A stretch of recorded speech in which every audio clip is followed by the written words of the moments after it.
Hi guys, welcome to you on my YouTube channel the orbit brilliant academy. मैं फैसल आज आप लोगों के सामने स्टार्ट कर रहा हूं रिडम्पशन ऑफ डिवेंचर्स। ये कंपनी अकाउंट का थर्ड चैप्टर है जो आपके सिलेबस में है। कंपनी अकाउंट्स में हमने इश्यू ऑफ शेयर्स के टॉपिक को कवर किया, इश्यू ऑफ डिवेंचर्स को किया, देन अब हमें करना है redemption of debentures. Redemption of debentures होता क्या है, इसे थोड़ा सा समझते हैं। पहले डिवेंचर्स तो हमने कर रखा है। डिवेंचर्स क्या होता है, जब कंपनीज को लोन की जरूरत होती है तो कंपनी बैंकों से लोन लेने की जगह पब्लिक से लोन लेना पसंद करती है। तो इसमें क्या होता है, हमने डिवेंचर्स की टॉपिक जो है मैंने आपको करा रखा है। आप चाहो तो मैं इसके वीडियो का भी लिंक डाल दूंगा, आप उसे देख लेना। उसकी स्टार्टिंग की थ्योरीज आपको काफी कुछ समझ में आ जाएगी। अब हमें समझना है रिडम्पशन ऑफ डिवेंचर्स। इसको समझने के लिए थोड़ा सा पहले इसके मीनिंग को समझते हैं। What is the meaning of redemption of debentures? Redemption of debentures यानी इसको कहते हैं meaning of the repayment of amount of debentures holder is called redemption of debentures.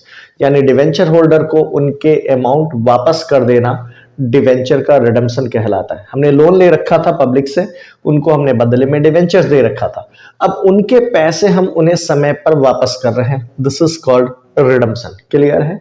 अब सोर्स ऑफ फाइनेंस यानी जब हम पैसे वापस करेंगे तो पैसे आएंगे कहां से, इसके बारे में आप समझते हैं। सोर्स ऑफ फाइनेंस का मतलब डिवेंचर्स को जब आप रिडम्पशन करोगे तो उनके लिए पैसे आप कहां से लाओगे। तो इसका फर्स्ट केस है bye issue of fresh shares और डिवेंचर्स। यानी कंपनी क्या करेगी, दूसरे शेयर्स या डिवेंचर्स को इशू कर देगी पब्लिक को। उससे जो पैसे जनरेट होंगे, जो पैसे रिकवर होंगे, उस पैसे से डिवेंचर होल्डर को पेमेंट कर देगी। एक तरीका ये है, ये एक ट्रेडिशनल तरीका है जो यूज किया जाता है। इसके साथ है redemption of debentures out of capital. दूसरा टॉपिक है, इसमें कंपनी क्या करती है, डिवेंचर्स का रिडम्पशन आउट ऑफ कैपिटल करती है। आउट ऑफ कैपिटल का मतलब कंपनी जो है अपने डिवेंचर होल्डर को अपने पूंजी में से पैसे निकाल के देती है, लाभ में से पैसे नहीं निकालती। नॉर्मल वे में जब कंपनियों को पैसे वापस करने होते हैं तो कंपनी क्या करती है, अपने प्रॉफिट में से एक हिस्सा जो होता है निकाल निकाल कर रखती है, जिसमें से company at the time of maturity अपने डिवेंचर होल्डर के पेमेंट आसानी से कर पाती है। बट दूसरा तरीका होता है कि कंपनी कैपिटल में से ही निकाल कर पैसे दे, यानी अपने लाभ का यूज ना करे, क्योंकि लाभ जो होता है वो शेयर होल्डर्स में बढ़ जाता है, तो कंपनी डिवेंचर्स के लिए कैपिटल में से यूज कर रही है। तीसरा होता है out of profit. Out of profit का मतलब क्या हो गया, डिवेंचर्स का रिडम्पशन होगा, पैसे जो होंगे हम लाभ में से हर साल थोड़ा थोड़ा निकाल कर रखेंगे, उसी पैसे से हम अपने लोन को चुकता कर देंगे। तो ये तीन मेथड है, नॉर्मली यूज किया जाता है। चलो हम आगे इसके बारे में अब पढ़ते हैं। अब सेबी के गाइडलाइंस को समझो। सेबी ने गाइडलाइंस दे रखा है डिवेंचर को रिडम्पशन के बारे में। इसमें पहला है 10% amount of debenture outstanding is created as DRR.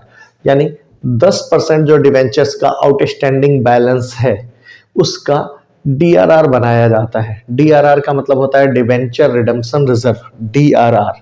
ठीक है, ये इन्होंने दिया है कि सिर्फ अनलिस्टेड कंपनी के लिए जरूरी होता है, बाकी कंपनियों के लिए ये जरूरी नहीं है। बट इसमें ध्यान रखिएगा, तो ये जो 10% अमाउंट ऑफ डिवेंचर्स आउटस्टैंडिंग, इसका जो हम डीआरआर बनाते हैं वो किस पोर्शन के लिए, तो जो नॉन कन्वर्टेड डिवेंचर्स हैं उनके लिए। नॉन कन्वर्टेबल डिवेंचर यानी वे डिवेंचर्स जिनको कन्वर्ट नहीं किया जाएगा, जिनको दूसरे शेयर्स या डिवेंचर्स में बदला नहीं जाएगा, सिर्फ रिडम्पशन किया जाएगा यानी पेमेंट किए जाएंगे। या फिर non convertible portions of partly converted debentures, ऐसे डिवेंचर्स जो पार्टली कन्वर्ट हो चुके हैं, उनका जो नॉन कन्वर्टेबल जो पोर्शंस है वो वाले पोर्शंस के लिए आप डीआरआर क्रिएट करना मैंडेटरी है। किसके लिए, तो सिर्फ अनलिस्टेड कंपनी के लिए। थोड़ा सा अनलिस्टेड और लिस्टेड का फर्क बताता हूं। ऐसी कंपनियां जो शेयर मार्केट में लिस्ट हैं, जिनका नाम इनरोल हो रखा है, वो लिस्टेड कंपनियां कहलाती हैं। और कई ऐसी कंपनियां होती हैं जो अपना शेयर मार्केट में अपने आप को लिस्ट करा कर नहीं रखती, वो अनलिस्टेड कंपनी हुई। तो अनलिस्टेड कंपनी के लिए तो मैंडेटरी है, लिस्टेड कंपनी के लिए ऐसा कोई नियम नहीं है। चलो आगे हम पढ़ते हैं इसके बारे में। अब एग्जम्पशंस फॉर क्रिएटिंग डीआरआर, यानी जो डीआरआर बनाया जाता है इसके लिए सेबी ने कुछ एग्जम्पशंस दे रखा है, यानी कुछ कंपनियों को छूट दे रखा है। इसमें एक चीज और थोड़ा बता दूं आपको कि जो 10% का नियम है, इसको थोड़ा सा ध्यान रखना। 2014 से पहले ये जो थे वो 50% का रेट चल रहा था, डीआरआर 50% बनाए जाते थे। 2014 में गवर्नमेंट ने इसे घटाकर 25% कर दिया कि डीआरआर का अमाउंट 25% होगा। अब 2019 में सरकार ने इसे चेंज करके 10% कर रखा है, यानी ये 10% का नियम है। आपको हो सकता है पुरानी बुकें अगर आपके पास हो तो उसमें आपको ये 25% शो कर रहा हो, तो इसका थोड़ा ध्यान रखिएगा कि लेटेस्ट अमेंडमेंट के हिसाब से अब 10% डीआरआर बनाना मैंडेटरी है, पहले 25% हुआ करता था। चलो, तो अब इसमें एग्जम्पशंस क्या क्या है वो हम समझते हैं। एग्जम्पशंस में all India financial institutions, all India financial institutions जिसको एआईएफआई कहते हैं, जो रेगुलेट होते हैं आरबीआई के थ्रू, अगर वो पब्लिक या प्राइवेट प्लेसमेंट करते हैं डिवेंचर्स का तो वो डीआरआर बनाने से बच जाएंगे। फिर से समझो, ऑल इंडिया फाइनेंशियल इंस्टीट्यूशन जो आरबीआई से रेगुलेट हो रहे हैं या आरबीआई के थ्रू रेगुलेट होते हैं, जो पब्लिक को यानी पब्लिक के बीच उन्होंने अपने डिवेंचर्स को बेच रखा है। प्राइवेट प्लेसमेंट का मतलब होता है कि पब्लिक को नहीं बेचा, अपने जानकारों में, अपने जान पहचान वाली जो कंपनीज हैं या जो अपने जानकार लोग हैं उनको डिवेंचर्स बेच रखा है, तो उनके लिए डीआरआर बनाने का जो मैंडेटरी है वो नहीं है, एग्जम्पशंस मिल जाता है। दूसरा, कोई भी बैंकिंग कंपनी जो पब्लिक या प्राइवेट प्लेसमेंट शेयर्स कर माने डिवेंचर्स को कर रखी है, उनके लिए भी डीआरआर बनाने की जरूरत नहीं है, क्योंकि आप समझ सकते हो जो बैंकिंग कंपनीज है उनके पास फाइनेंस की कोई दिक्कत नहीं हो। तो बैंकिंग कंपनीज जो पब्लिक या प्राइवेट प्लेसमेंट ऑफ डिवेंचर्स कर रखी हैं उनको भी डीआरआर बनाने से छूट मिल जाती है। तीसरा है non banking finance company registered with RBI, ऐसी कंपनियां जो बैंकिंग का काम नहीं करते लेकिन फाइनेंस का काम करती हैं और रजिस्टर्ड है आरबीआई से, उनको भी डीआरआर बनाने की जरूरत नहीं होती। हाउसिंग फाइनेंस कंपनी जो नेशनल हाउसिंग बैंक के थ्रू रजिस्टर्ड है उनको भी डीआरआर बनाने की जरूरत नहीं पड़ती, क्योंकि इनके पास भी फंड की कोई दिक्कत नहीं होती।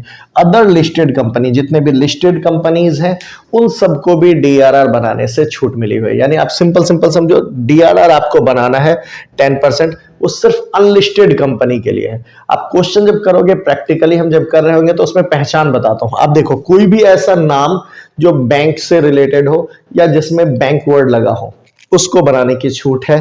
दूसरा, कोई भी ऐसा नाम जिसके ब्रैकेट में दे दिया कि वो आरबीआई से रेगुलेट हो रहा है, उसको भी छूट मिली हुई है। हाउसिंग फाइनेंस की जो कंपनी है जिसके नाम के साथ हाउसिंग फाइनेंस लिख रखा है या दे रखा है कि हाउसिंग फाइनेंस में वो डील करती हैं, उनको भी छूट है।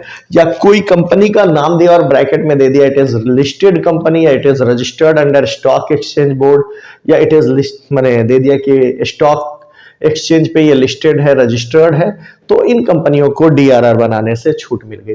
तो हम इसके आगे अब टॉपिक करते हैं कि हम इसकी एंट्रीज कैसे बनाते हैं। तो हमने सेबी के गाइडलाइंस देख लिए हैं, अब हमें उसके बाद ये समझना है कि सबसे पहले हमें क्या क्या करना है। मैं एक बार स्टेप आपको क्लियर कर दूं, देन फिर हम उसके एंट्रीज को सीखेंगे। सबसे पहला काम हमें करना है, जो हमें डीआरआर क्रिएट करना है। डीआरआर क्रिएट करना है कितना? 10% ऑफ डिवेंचर्स की जो आउटस्टैंडिंग वैल्यू है उसका।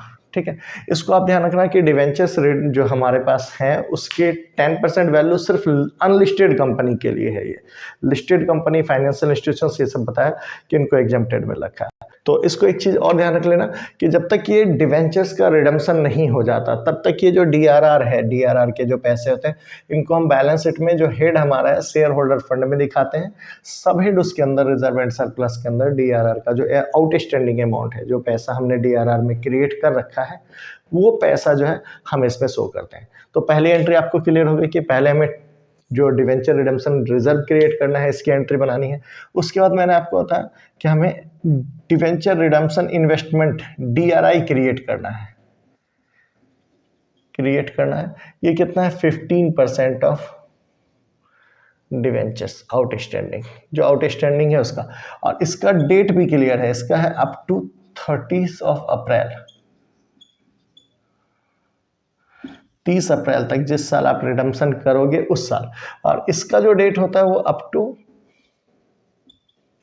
31 मार्च ऑफ प्रीवियस ईयर। जो प्रीवियस ईयर का 31 मार्च है उसमें आपको डीआरआर क्रिएट करना होता है, और जिस साल रिडम्पशन करेंगे उस साल डिवेंचर रिडम्पशन इन्वेस्टमेंट जो है 15% आपको क्रिएट करना। तो पहली एंट्री उसकी होगी, दूसरी एंट्री इसकी होगी। फिर तीसरी चीज जो होती है इनकैशमेंट करते हैं, इनकैशमेंट ऑफ डीआरआई। यानी जो डिवेंचर रिडम्पशन इन्वेस्टमेंट हमने कर रखा है उसको हम दोबारा बेच के कैश क्रिएट करते हैं। इससे क्या होता है, जब हमारे पास कैश आ जाएगा तो एंट्री हम आराम से डिवेंचर्स का रिडम्पशन कर सकेंगे। देन फिर चौथी एंट्री जो होगी वो रिडम्पशन की होगी, रिडम्पशन ऑफ डिवेंचर्स। तो रिडम्पशन ऑफ डिवेंचर्स के दो एंट्री होते हैं नॉर्मली, हम एंट्रीज में भी सेक्शन में देखेंगे।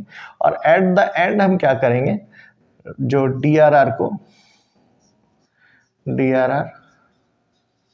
इसको हम ट्रांसफर कर देते हैं, ट्रांसफर इनटू जनरल रिजर्व।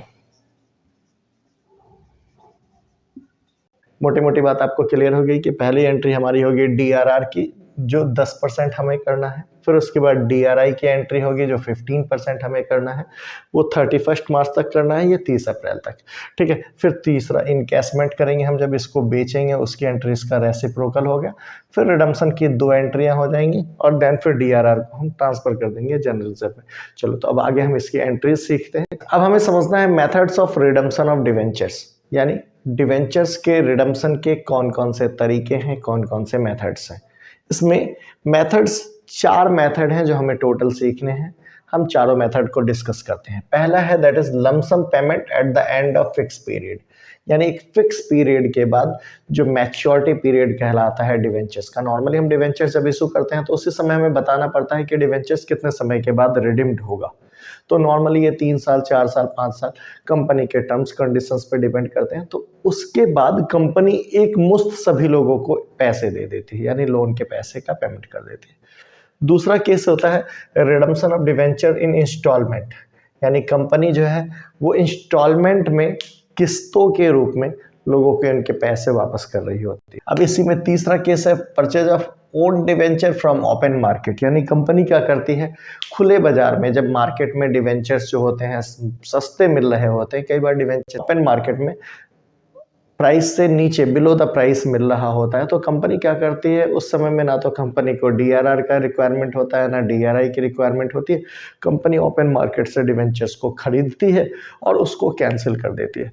तो एक तरीका ये हो गया। ऐसे एक और लास्ट है बाय कन्वर्जन इनटू शेयर्स और डिवेंचर। यहाँ पे कंपनी क्या करती है अपने डिवेंचर्स को शेयर में या दूसरे डिवेंचर्स में कन्वर्ट कर देती है। इस तरीके से पैसे देने से कंपनी बच जाती है, यानी रिडम्पशन हो जाता है। समझ रहे हो? तो ये 4 तरीके हैं। इसके सिवा एक और मेथड है सिंकिंग फंड मेथड। कुछ बोर्ड्स में वो सिलेबस में हटा दिए गए हैं, कुछ एक बोर्ड्स है जिसमें वो सिलेबस में है, हम उसका भी डिस्कस इस चैप्टर में करेंगे। फिलहाल हम स्टार्ट कर रहे हैं इसका first method that is called lump sum payment at the end of fix period. अब इसमें एंट्रीज कैसे कैसे बनते हैं और क्या क्या एंट्रीज बनती है वो आपसे सीखेंगे। तो चलो इसमें जो एंट्रीज बनाते हैं उस एंट्रीज को एक बार मैं आपको रिकॉल करा दूं। मैंने आपको बताया है कि जितने भी लिस्टेड कंपनी है, जितने भी फाइनेंशियल इंस्टीट्यूशंस है जो रेगुलेट होते हैं बैंक के माने आरबीआई के थ्रू, या जो हाउसिंग फाइनेंस जो जितने भी कंपनीज हैं, इन लोगों के लिए डीआरआर बनाना कंपलसरी नहीं है, मैंडेटरी नहीं है। इसके सिवा जो अनलिस्टेड कंपनी है उनके लिए मैंडेटरी है कि उनके पास जितने डिवेंचर्स आउटस्टैंडिंग हैं उसका एटलीस्ट 10% अपने यहाँ वो उसके पहले वाले फाइनेंशियल ईयर में, यानी जिस साल वो डिवेंचर्स को रिडीम्ड कर रहे हैं उससे पहले वाले फाइनेंशियल ईयर में 31 मार्च तक 10% अमाउंट जो है वो डीआरआर का क्रिएट करना है। आपको बताया था कि पहले ये डीआरआर का जो कंडीशंस था वो कितना था, 25% था। अभी लास्ट अमेंडमेंट के बाद इसको 10% कर दिया गया। तो जितनी नई बुक्स आप देखोगे उसमें तो आपको 10% ही मिलेगा, पुराने वाले बुकों में आपको 20% भी मिल सकते हैं, सॉरी 25% भी मिल सकते हैं। ठीक है, तो देखो पहला केस तो ये हो गया कि हमें डीआरआर क्रिएट करना है। दूसरी चीज़ मैंने आपको थ्योरीज में भी बताया था कि जितनी भी कंपनियां चाहे वो लिस्टेड हो अनलिस्टेड हो, सबके लिए मैंडेटरी है कि वो जिस साल डिवेंचर्स का रिडम्पशन करेंगे उस साल फाइनेंशियल ईयर में 30 अप्रैल से पहले उन्हें 15% अमाउंट जो है वो उनको डीआरआई बनाना कंपलसरी होता है, यानी डिवेंचर रिडम्पशन इन्वेस्टमेंट उन्हें करना होता है। फिर जो इन्वेस्टमेंट है उनको eight the time of redemption वो इन्वेस्टमेंट को बेच देते हैं, तो बेचने की भी एंट्री बनेगी। मतलब आप समझो, पहले एक तो डीआरआर बनाने की एंट्री बन गई, फिर एक डिवेंचर रिडम्पशन इन्वेस्टमेंट करना है 15%, उसकी एंट्री हो गई। दो हो गया। फिर उस डिवेंचर रिडम्पशन इन्वेस्टमेंट वाले जो है उसको हम बेच देंगे, बेचने की एंट्री हो गई। फिर हम डिवेंचर का रिडम्पशन शुरू करेंगे, तो रिडम्पशन की एक एंट्री होगी, एक पेमेंट की एंट्री हो जाएगी। और एट द एंड जो DRR का पैसा है उसको हम क्या करेंगे, उसको हम जनरल रिजर्व में ट्रांसफर कर देंगे। तो चलो अब हम एंट्री सीखते हैं। तो अब इसमें दिया on 31 March of previous year. मैंने आपको कहा था कि जिस साल रिडम्पशन स्टार्ट करते हैं उसके पहले वाले साल में 31 मार्च को हमें ये बनाना होता है। तो एंट्री बनाया हमने, general reserve account debit, dividend equalisation reserve या surplus of statement of P&L debit to में डिवेंचर रिडम्पशन रिजर्व। ये 10% हमें क्रिएट करना है, उसके लिए एंट्री बनाएगा। अब इसमें एक चीज़ ध्यान रखिएगा कि अगर ये जनरल रिजर्व या डिविडेंड इक्वलाइजेशन रिजर्व के बारे में क्वेश्चंस में कह रखा है देन इसको आप यूटिलाइज करोगे। अगर क्वेश्चन में नहीं कह रखा तो आप सिर्फ और सिर्फ इससे एंट्री बना लोगे, यानी surplus of statement of P&L debit कीजिएगा टू में डिवेंचर रिडम्पशन रिजर्व, ये वाली एंट्री। बट अगर हमारे पास जनरल रिजर्व के साथ पैसे हो या डिविडेंड इक्वलाइजेशन रिजर्व में पैसे हो तो हम उस पैसे को यूज कर सकते हैं। अगर क्वेश्चन में दे रखा है तो आप उनको यूज करोगे, स्टेटमेंट ऑफ P&L में बाद में आइएगा, इसका ध्यान रखिएगा। तो ये दो एंट्रीज हो गए, सॉरी फर्स्ट एंट्री हो गई। उसके बाद at the beginning of financial year, जिस साल हम डिवेंचर्स को रिडम्पशन शुरू करेंगे उस साल हम 30 अप्रैल से पहले ये 15% का DRI क्रिएट करेंगे। मैंने आपको बताया था कि हमें 15% डिवेंचर रिडम्पशन इन्वेस्टमेंट करना है, यानी जैसे मान लो 10 लाख रुपए का हमारा डिवेंचर आउटस्टैंडिंग है तो हमें 15% यानी 1.5 लाख रुपए का डिवेंचर रिडम्पशन इन्वेस्टमेंट क्रिएट करना है 30 अप्रैल तक। तो एंट्री बनेगा debenture redemption investment debit to में बैंक करके, ये एंट्री आपकी कंप्लीट हो गई। समझ में? अब फिर मैंने आपको क्या बताया, तीसरी एंट्री हमें क्या करना है, जब डिवेंचर का रिडम्पशन स्टार्ट करेंगे तो ये इन्वेस्टमेंट जो हमने बाहर कर रखा है इसको हम कैश कराएंगे, बेच देंगे। तो बेचेंगे तो पैसे आएंगे, तो वही at the time of redemption of debentures bank account debit to debenture redemption investment, ये एंट्री आप बना लीजिएगा। समझ में आ रहा? अब ऐसे on the time of redemption करेंगे तो डिवेंचर टू डिवेंचर होल्डर, ये एंट्री हो गई। फिर डिवेंचर होल्डर टू बैंक करके ये एंट्री हो जाएगी। मैं आपको इसको सेपरेट दिखा देता हूँ। तो eight the time of redemption of debenture, ये हो गया डिवेंचर टू डिवेंचर होल्डर। हमने पहले डिवेंचर्स को ड्यू किया डिवेंचर होल्डर के लिए, फिर डिवेंचर होल्डर टू बैंक करके हम वो पेमेंट करने का एंटर दिखा देंगे। फिर मैंने कहा आपको एट द लास्ट क्या करना है, हमें एट द लास्ट हमें क्या करना है कि जो डिवेंचर रिडम्पशन रिजर्व जो हमने क्रिएट किया था DRR का पैसा, उसको हम जनरल रिजर्व में ट्रांसफर करेंगे। तो उसके ट्रांसफर की एंट्री मैंने यहाँ पे दिखा दी है, ठीक है। तो ये एंट्री आपकी हो गई, debenture redemption reserve debit to में जनरल रिजर्व करके on transfer of DRR to general reserve, ये एंट्री। तो मतलब मोटा मोटा आप ध्यान लगा लो कि आपको एंट्री क्या बनानी है, कि आपको एंट्री पहला DRR बनाना है 10% अमाउंट के लिए, उसकी एंट्री आपको यहाँ पे दिखा दी है, surplus of statement of P&L करके जो है। तो ये एंट्री हो गई जिसमें हम 10% अमाउंट के लिए DRR बना रहे हैं, ये क्लियर है।